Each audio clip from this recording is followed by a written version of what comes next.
அனைவருக்கும் வணக்கம். Welcome to Dharma academy. இன்றைக்கி நாம் இந்த வீடியோவில் பார்க்க போகிறது மே மாதத்தில் 2ஆம் தேதிக்குண்டான கரண்ட் அஃபேர்ஸ் தான் பார்க்க போகிறோம். வாங்க வீடியோக்குள்ளே போகலாம். முதல் வினா, நிகழ் நிதியாண்டின் ஏப்ரல் மாதத்தின் ஜிஎஸ்டி வசூல் எவ்வளவு? அதாவது இந்த நிதியாண்டோட முதல் மாதம் ஏப்ரல், ஓகேங்களா? ஸோ அந்த ஏப்ரல் மாதத்தோட ஜிஎஸ்டி வசூல் வருவாய் எவ்வளவு?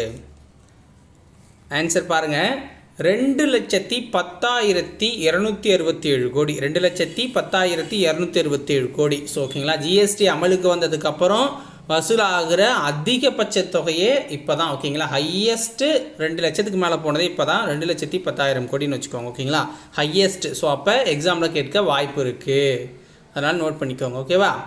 கடந்த ஆண்டு ஏப்ரல் மாதத்தோட ஒப்பிடுகையில் 12.4% இது அதிகம், ஓகேங்களா? போன வருஷம் 1.98 தான் வந்துச்சு. முதல் முறையாக 2 லட்சம் கோடி வந்திருக்கு. தமிழகத்தில் 12,210 கோடி ஏப்ரல் மாத ஜிஎஸ்டி வரியாக வசூலாகிருக்கு. ஸோ 6% தான் இன்க்ரீஸாக இருக்குது. மற்ற மாநிலங்களோட ஒப்பிடுகையில் கம்மியாக இருக்குது அப்படின்னு சொல்லியிருக்காங்க. இரண்டாவது வினா, சமீபத்தில் கீழ்கண்ட எந்த நாட்டில் தமிழர்கள் நினைவை போற்றும் நடுகள் திறக்கப்பட்டுள்ளது?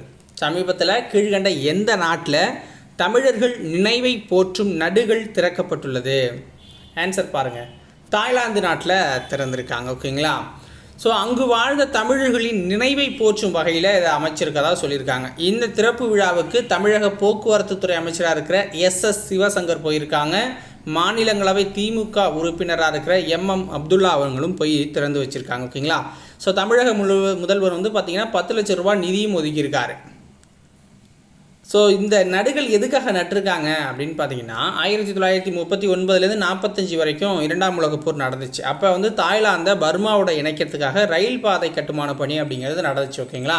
ஸோ அதில் 1.5 லட்சம் தமிழர்கள் அப்படிங்கிறவங்க ஈடுபடுத்தப்பட்டாங்க. ஸோ அதில் பசி, நோய், ஸோ இன்னும் சில காரணங்களுக்காக பார்த்தீங்க அப்படின்னா ஒரு 70,000 தமிழர்கள் இறந்ததாக சொல்லப்படுது, ஓகேங்களா? அந்த 70,000 தமிழர்களையுமே தாய்லாந்தில் காஞ்சனாபுரி அப்படிங்கிற இடத்துல இருக்கிற தவாவோர்ன் என்ற புத்தர் கோவில் வளாகத்தில் புதைச்சிருக்காங்க, ஒரே இடத்துல, ஓகேங்களா?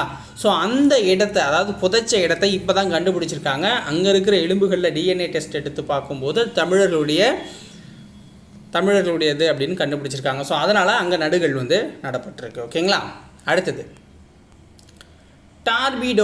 டார்பிடோ ஆயுதம் எப்பொழுது வெற்றிகரமாக பரிசோதனை செய்யப்பட்டது? டார்பிடோ ஆயுதம் எப்பொழுது வெற்றிகரமாக பரிசோதனை செய்யப்பட்டது அப்படின்னா மே 1ஆம் தேதி, ஓகேங்களா? இந்த டார்பிடோ ஆயுதம் சூப்பர் சோனிக் ஏவுகணையின் உதவியுடன் தான் சோதனை அப்படிங்கிறது. சூப்பர் சோனிக் ஏவுகணை அப்படிங்கிறது உங்களுக்கு தெரியும், ஒளியை விட அதிவேகத்தில் செல்லக்கூடிய இந்த ஏவுகணைகளை வச்சு தான் இதை சோதனை செஞ்சு பார்த்துருக்காங்க. பாதுகாப்பு ஆராய்ச்சி மற்றும் மேம்பாட்டு அமைப்பு, ஓகேங்களா? ஸோ டார்பிடோ ஆயுதம் அப்படிங்கிறது என்னென்னா, கடலுக்கு அடியில் பயணித்து நீர்மூழ்கி கப்பல்களை தாக்கி அழிக்கும் திறன் கொண்டது. வெகு தொலைவில், அதாவது இமேஜினே பண்ண முடியாத தொலைவில் இருக்கிறத கூட தாக்கி அழிக்கிற ஒரு அட்வான்ஸ் டெக்னாலஜி கொண்டது அப்படின்னு சொல்லியிருக்காங்க.